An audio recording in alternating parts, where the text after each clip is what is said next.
ওয়ালাইকুম। ডিমের নতুন একটা রেসিপি নিয়ে আপনাদের মাঝে হাজির হয়েছি। খেতে আমরা মোটামুটি সবাই অনেক পছন্দ করি, তবে এইভাবে রান্না করলে ডিমের স্বাদ আরও অনেক বেড়ে যায়।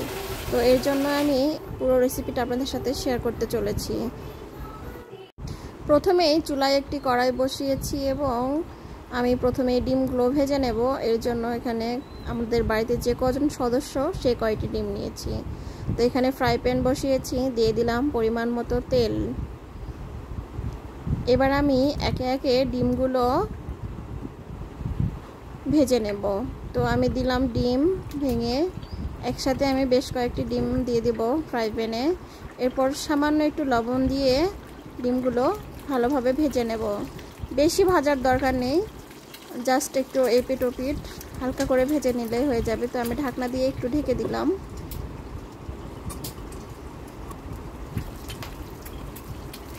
এবার আমি ডিমগুলো উল্টে দিচ্ছি। দেখুন, আমি কিন্তু খুব বেশি ভাজিনি।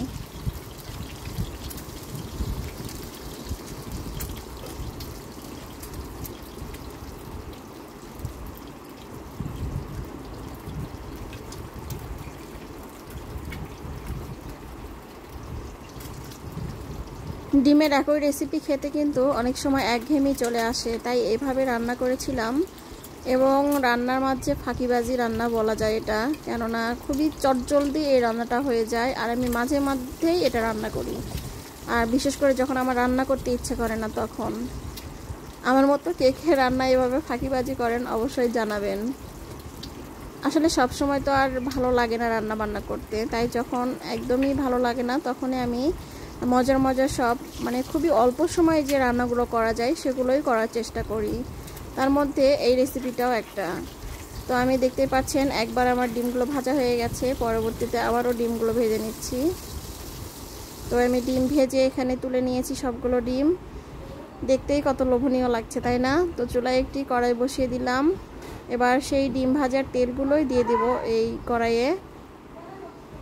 এবার এখানে দিয়ে দিব আমি সাদা এলাচ, দারচিনি। এরপর আমি এখানে দিয়ে দেব বেশ অনেকটা পেঁয়াজ কুচি, পরিমাণ মতো আর কি, আপনাদের যেরকম লাগবে সেরকমই দেবেন। তো এখানে আমি পেঁয়াজগুলো আগে ভেজে নেব। আর আমি বরাবরই যেটা বলে থাকি, রান্নার কিন্তু আসল টেস্ট হচ্ছে রান্না কষানোতে বা মশলা কষানোতে। তো আমি যে কোনো রান্নায় অনেকটা কষিয়ে কষিয়ে রান্না করি। তো দেখতেই পাচ্ছেন আমি কিন্তু পেঁয়াজটা ভেজে নিচ্ছি এখানে। তো আমি এখানে একটু দিয়ে দেব আদা রসুন বাটা, এরপর পেঁয়াজের সাথে মিশিয়ে নিচ্ছি।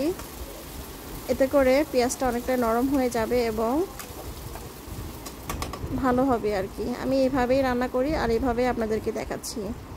তো আমি এরপর দিয়ে দিলাম জিরা ধনিয়ার গুঁড়া, পরিমাণ মতো লবণ। এবার দিয়ে দিব পরিমাণ মতো হলুদ গুঁড়া আর আপনাদের স্বাদ মতো মরিচের গুঁড়া। যেরকম ঝাল পছন্দ করেন আপনারা খেতে, ঠিক তেমনটাই অ্যাড করবেন এখানে। তো এখানে আমি আমার পছন্দ মতো বা আমার প্রয়োজনীয় মতো মরিচের গুঁড়া দিয়ে ভালোভাবে পেঁয়াজের সঙ্গে মিশিয়ে নেব। এ পর্যায়ে আমি সামান্য একটু পানি অ্যাড করে মশলাটা ভালোভাবে কষিয়ে নেব।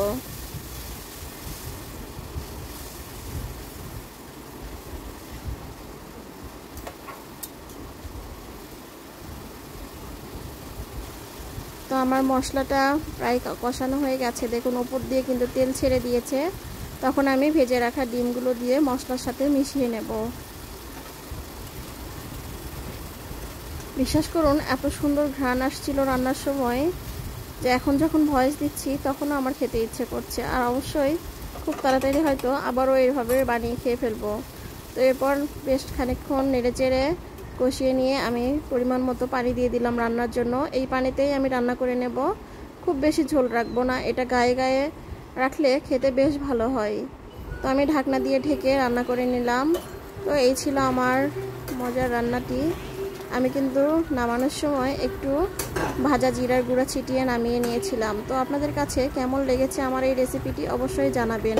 যদি ভালো লেগে থাকে তাহলে অবশ্যই আমার পেজটিকে লাইক ফলো দিয়ে পাশে থাকবেন। দেখা হবে পরবর্তীতে নতুন কোনো রেসিপি নিয়ে। ততক্ষণ সবাই ভালো থাকবেন, সুস্থ থাকবেন এবং আমার সঙ্গেই থাকবেন। ধন্যবাদ সবাইকে।